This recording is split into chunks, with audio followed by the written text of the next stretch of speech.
तब से मालिक से बात लो।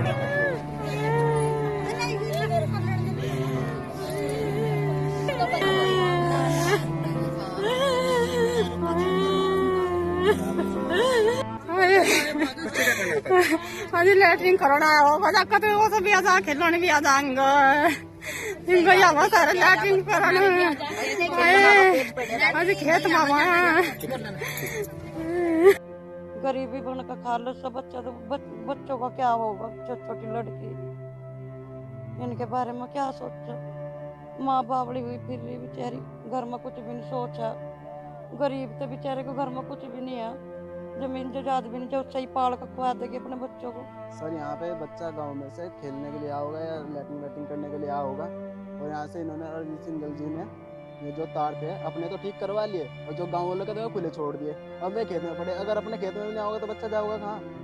और दूसरी बात जो रही लैंडमैन की बात और यहाँ के जेई की बात, तो जूनियर इंजीनियर के बिना यहाँ के राहुल बंसल जी के बिना ये लाइक कनेक्शन कटा नहीं होगा। और कटा तो वे अपनी लापरवाही कर रहे कि उन्हें नहीं पता मेरी लाइन पर हो रहा क्या।